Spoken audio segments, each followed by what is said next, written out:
السلام عليكم ورحمه الله وبركاته. ازيك يا حبايبي؟ عاملين ايه؟ يا رب تكونوا بخير في احسن حال. النهارده هنعمل كوسه بشكل جديد.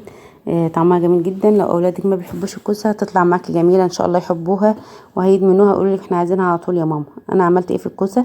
جبت الكوسه كده فتحتها نصين وحشت القلب بتاعها اللي جوه وسبتها كده ودهنتها رشه زيت وملح وفلفل وبهارات ودخلتها الفرن.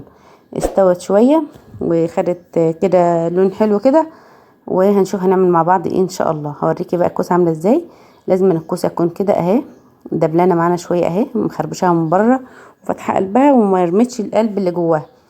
القلب بقى اقولك هنعمل بيه ايه وهعمله ازاي. عملت بيه حشوه هنحشيها للكوسه تطلع معاكي جميله ما شاء الله، تحفه وتغيير للاولاد. هنعملها ان شاء الله كوسه باللحمه المفرومه محشيه وهنحط عليها بشاميل وهتطلع روعه ما شاء الله، جميله جدا. كل الاولاد هيحبوها ويطلبوها منك. اولاد كتير ما بيحبوش الكوسه ولا بيرضوا ياكلوها. جربي بس الطريقه بتاعتي دي باذن الله تعجبك وتعجب اولادك. زي ما قلت لك كده انا قورت الكوسه من جوه، طلعت القلب بتاعها وحطيتها في الفرن مع رشه زيت مع ملح وفلفل وبهارات. دخلتها الفرن سويتها شويه حطيتها تحت الشوايه، دبلت معايا كده بالشكل ده. لازم تعمل الخطوه دي مهمه جدا علشان الكوسه ما تطلعش معاكي مجلده ما تحط فيها الحشو. لو انت حطيتها من غير ما عملت الخطوه دي هتطلع معاكي مجلده ومش حلوه خالص. امشي بس على الخطوات واتبعيها وان شاء الله تطلع معاكي جميله وتحفه. هنيجي بقى للحشوه الجميله. هنعمل لحمه مفرومه كده، نعصجها تعصيجه عاديه جدا زي ما انت بتعمليها بطريقتك العاديه، وحطيت فيها القلب بتاع الكوسه. عايز تقطعيه عايز تحطيه زي ما هو براحتك بالشكل ده كده اهو. وهنسيبها بقى ايه عشان نحشي بيها الكوسه تطلع معاكي جميله جدا وحشوه جميله وكل الاولاد هتعجبهم باذن الله. يلا بينا نشوف هنعمل ايه.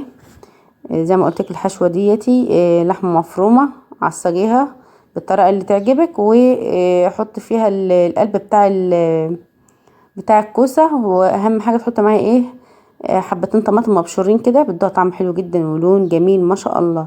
هنيجي بقى نجيب الكوسه اللي احنا عملناها مع بعض في الفرن اهي، دبلانه معانا شويه اهي. لازم تكون دبلانه شويه علشان او مستويه شويه علشان تكون ايه حلوه معاكي ما تشدش معاكي في الاكل. هناخد الحشوه كده هنملى بقى الوحدات كده بتاعه الكوسه، بسميها بقى مراكب، تسميها كوسه باللحمه المفرومه، تسميها زي ما تسميها.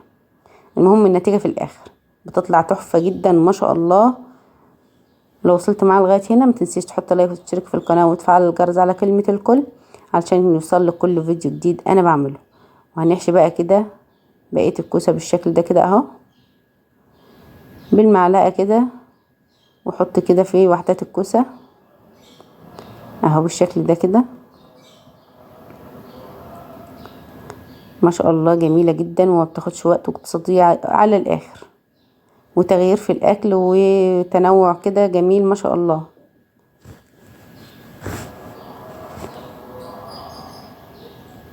اللهم صل وسلم وبارك عليك يا حبيبي يا رسول الله عليه افضل الصلاه والسلام.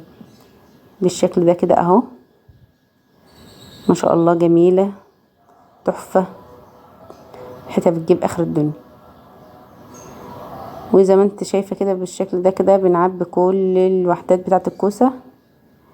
وبرده تقدر تحطي رشه زيت في الصينيه من تحت اهو بالشكل ده كده جميله جدا. هي لوحدها كده كفايه والله مش عايزه اي حاجه. ايه رايك بقى؟ بتقولي ايه رايك في طريقه الكوسه بتاعتي في التعليقات. يا رب تعجبك. كملي معايا الفيديو للاخر، في تركات مهمه لسه تعجبك ان شاء الله. ادي الكوسه اهي، حابه تحطها برده شويه في الفرن بعد الخطوه دي حطيها، ما انتش حابه تكمليها كمليها كلها مره واحده. عندنا كده بقى بشاميل اهو. اهم حاجه في الخطوه دي البشاميل يكون تقيل شويه عن كده كمان. وهننزل بقى بالبشاميل. كل الناس بتعرف تعمل البشاميل ما شاء الله. البشاميل خطوات سهله جدا وجميل. شايفه ادي البشاميل اهو. هتقدر تعمليها بقى بنص كيلو حليب بمعلقتين سمنه معلقتين دي وتقلبهم مع بعض وتحطي ملح وفلفل بقى وتسيبيه يستوى كده اهو. تنزلي بيه على الكوسه ما شاء الله تحفه جدا حلو جميل باذن الله هيعجبك. شايفه كده اهو. هنحطه بقى في الفرن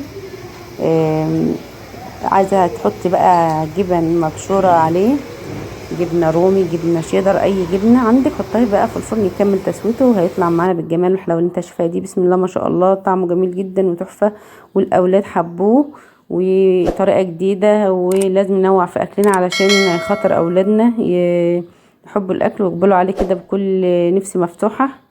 وان شاء الله طريقتي في الكوسه تكون عجبتك، واتمنى تجربيها وتقولي ايه رايك في التعليقات. ونحاول نجدد كده في الاكلات علشان خاطر اولادنا.